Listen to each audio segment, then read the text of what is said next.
Well, I think it was near the end of my college playing career. I was graduating and coaching at a high school team at the time, and high school basketball is great, but I really liked the being able to pick your own kind of players and to develop a program. I've been influenced with a couple people that I've played for as well, and there's nothing better than college basketball, March Madness, the process of starting when school starts and working towards a goal.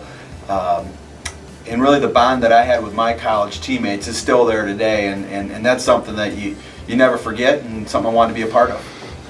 My dad was actually a high school coach and up until third grade, and when he stepped down in third grade, my brother and I were pretty devastated because we were the unofficial managers and enjoyed going through and helping his players with water or any little thing. But the reason why he stepped down was to create a youth program, which the high school didn't have at the time.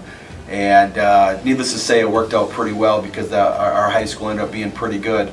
My high school coach that I played for is a Hall of Fame coach in Wisconsin. I was able to play for Bo Ryan, who's University of Wisconsin. Greg Gard was on that staff. Rob Jeter, who's an assistant at Minnesota, is on that staff. Saul Phillips, who's a head coach at Ohio University, was on that staff. They unfortunately left after 2 years, but Bruce Pearl came in, who's now the head coach at the University of Auburn. Two very, very different people, two very, very different coaches, two very, very successful guys. And I was able to incorporate, take what you like, and maybe you don't like certain things, and you put those off to the side.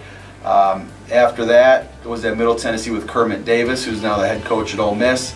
And I was very fortunate to be a part of some really good coaching staffs, and they've certainly had an influence on me. But I'm my own person. But you take what you like and you set aside what you don't, and hopefully good things will happen.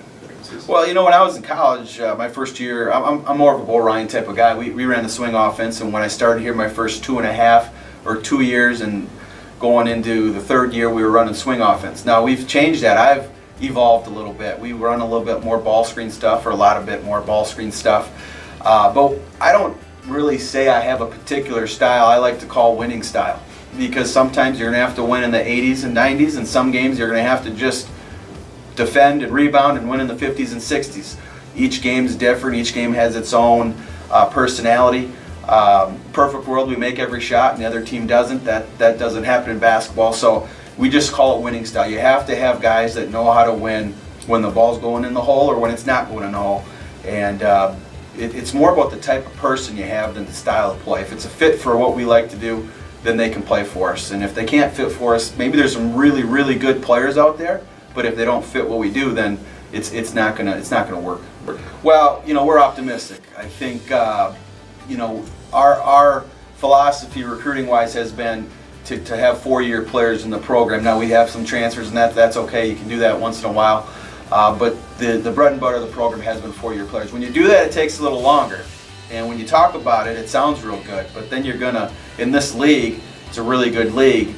When you have young players, it can be tough.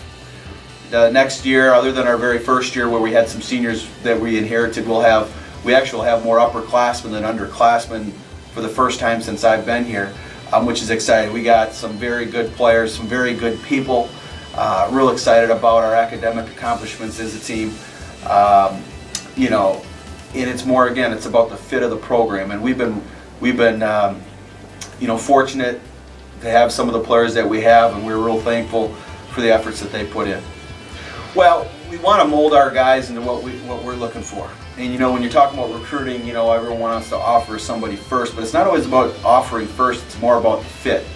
And we were able to get certain players that have certain values that we look for. It's got to be important to get a degree and do well in the classroom. It's got to be important, we like to have that gym rat mentality. It's got to be important that you're a good citizen. You got to have all those criteria if you're going to be a good player for me as a coach. And when these guys come to Crookston, they're going to see our coaching staff more than they'll see their parents for 4 or 5 years.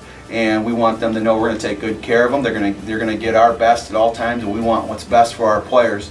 And when you do get that trust, boy, it's a family.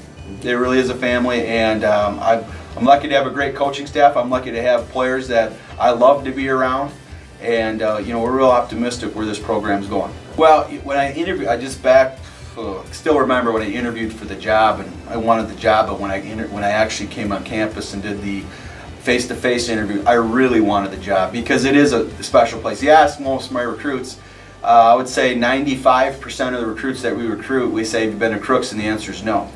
But when they get to campus, I mean, it's a beautiful campus. The people are fantastic. That's one of the things you'll notice. If you need help, you just have to ask. If you don't ask for help, then that's your fault. If you ask for help, you'll get the help you need because people are very good, from the professors to administrators to the registrar's office, admissions, athletic department.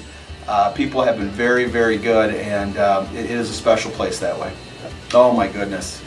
Well, I'm a pretty open book. You know me a little bit, Sean. I don't have many secrets.